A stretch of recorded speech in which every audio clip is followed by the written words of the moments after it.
Mais simplement, je suis très terre à lui. Et ce n'est pas parce qu'elle me fait souvent les éloges que je vais dire. La Bergine aujourd'hui représente ce que nous appelions une BDM que nous avions en 90 qui s'appelait Tajmer, qui pensait que le problème de tous les combattants la concernait de manière directe et que même si elle était en train de cuisiner pour ses enfants, elle était obligée d'abandonner tout ce qu'elle avait. Je veux pas que je suis ce sort des tâcheurs de l'époque qui a été baladé nu dans le campus universitaire et pas en période de menstruée. C'est pour me dire comment un régime aussi sanguinaire, excusez-moi pour les journalistes, comment il peut se comporter lorsque, naturellement, il y a des gens qui ouvrent les yeux lorsque les libertés sont menacées. C'était samedi dans la nuit que les collaborateurs, pas les collègues plutôt, Benjamin Ifo, il essaie de m'appeler, je ne prends même pas parce que les enfants m'embêtent. Et finalement, j'ai dit, mais attends, c'est mon enfant qui me dit, mais papa, c'est Benjo, citoyen Benjo, comme c'est écrit là. Et je prends, le gars, il parle pratiquement voix basse. Plaisir, on est en train, on vient de nous arrêter là, on est en train, il me parle comme ça, voix basse. Mais qu'est-ce qui se passe? Ça s'arrête.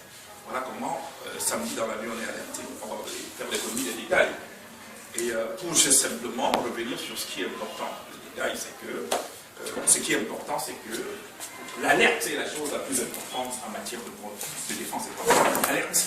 La moindre seconde perdue quand on a l'information peut coûter la mort. C'est pour ça que les hommages rendus aujourd'hui tout à l'heure, aussi bien les journalistes, presse écrite, que cyberjournalistes, tout cela, parce que nous avons désormais utilisé toutes les armes qui sont mises à disposition. Si on peut empêcher un DP de faire passer un article à programmer, ils ne pourront pas empêcher Internet de faire circuler un certain nombre d'articles qui vont circuler à 20 secondes. Donc, j'insiste sur l'alerte. C'est à partir de ces alertes, de cette mobilisation plurielle, qu'on a pu naturellement sauver un certain nombre de gens. Et je crois qu'il a été important de le dire parce que c'est venu dans un faisceau. Si on prend de manière individuelle, on ne comprendra pas la pertinence de ce que la présidente K était en train de dire tout à l'heure. C'est un faisceau d'éléments qui arrivent au même moment pour nous questionner et imposer à l'ensemble des citoyens une autre réflexion sur la période que nous sommes en train de vivre, naturellement, une transition qui a commencé dans certains cas. Et si on prend trois éléments de ce faisceau, on dira que les gens du Nord, ils n'ont pas connu la même issue aussi intéressante que celle de notre ami Gérard. Il y a trois éléments que je mets dans le faisceau. Les menaces contre Marseillais, à la suite des révélations qu'elle a faites, qui étaient vraies, que tout le monde a relayé, tout le monde était en salle pour la plupart. Et chacun sous l'angle qu'il a fait. Et Marseillais a suivi toutes les menaces. La cinquantaine de personnes qui s'est retrouvées comme ça, je ne sais pas s'ils ont été gazés, étouffés, tués. Je ne sais pas si on les a injectés seulement des choses pour qu'ils meurent. Mais cette cinquantaine de personnes, il y a quand même plusieurs dizaines. Même si M. Chirouman n'en a reconnu que 25. Et pour trouver quand même le moyen de nous dire que Mondovision, que le médecin juste est venu à constater et après a ordonné qu'on enterre les corps. Simplement. On est en République. Au motif qu'on serait soupçonné d'être Boko Haram. On enlève des gens dans leur maison. Pas que les braves soldats camerounais, ancêtres peut-être de Boko Haram, entraient en plein flagrant délit et les arrêtent et qu'on les garde quelque part, mais qu'on est allé ratisser ces gens dans leur maison, en vrac, et qu'on a enfermé dans une salle. Et le lendemain, on retrouve des dizaines morts. Et un monsieur au motif qu'il a mis sa communication vient nous dire qu'il n'était que 25. Et puis, voyez-vous, il n'y a pas de place dans la cellule, dans la cellule d'adhésion, et que vraiment, on les a mis dans une maison aménagée à Sopro. On a aménagé la cellule privée ici. Et qu'on a constaté qu'ils étaient morts. Et on a venu un médecin justice, comme ça, comme en pleine nuit qui vient, il dit, bon, ben voilà, ça va, vous n'êtes que 25, est-ce qu'on peut les enterrer dans une fosse commune? Et il dit que c'est normal, on est en vie. C'est d'une gravité extrême. Ceux-là n'ont pas eu la chance de Gérard. Ils n'ont pas eu la chance d'Éric Fouillette qui a été arrêté en sortie d'émission, simplement parce qu'il a parlé. Même pas qu'il a offensé quelqu'un. Il a été trimballé toute la nuit, le but était la mobilisation. Il aurait connu le même sort, peut-être qu'on l'aurait transféré, je ne sais pas où encore, peut-être comme je l'ai Yaoundé. Mais au moins, quand la mobilisation s'est mise autour d'Éric Fouillette, on a libéré un peu. On a dit, va rester, en attendant qu'on voit un peu plus clair.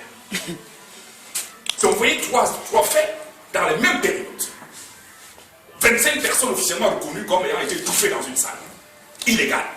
Des personnes enlevées de leur maison. Et on nous dit de ne pas parler. On ne doit pas parler parce qu'on est en guerre.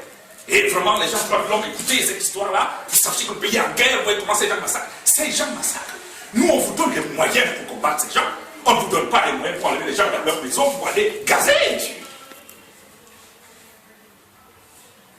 Éric Fouillé est le lendemain, Maximilien est menacé. Lui, il est arrêté. Et on pense qu'on peut rester comme ça. Non. C'est pas possible. C'est ça que je tire un coup de chapeau. Elle est partie, Berlin. C'est quand même cette bande de 4 qui, de temps en temps, est toujours dehors.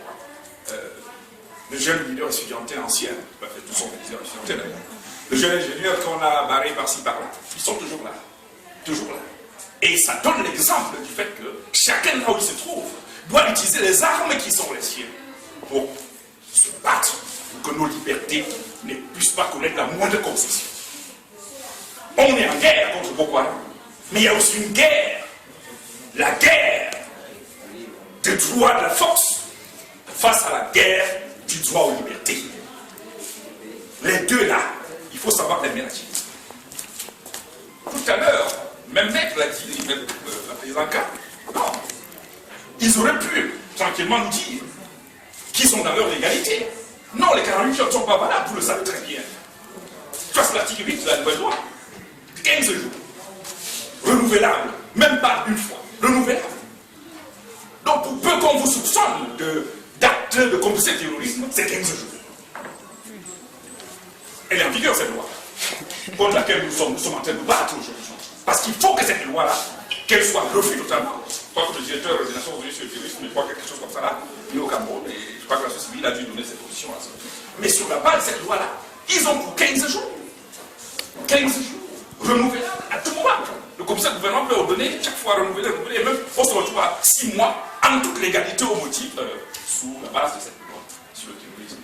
Comme ce sur quoi il était reproché, c'était avec, on voulait pour les sur son dos, c'est que vous avez des complicités, peut-être avec, où il a posé des actes de nature, à trouver la sécurité.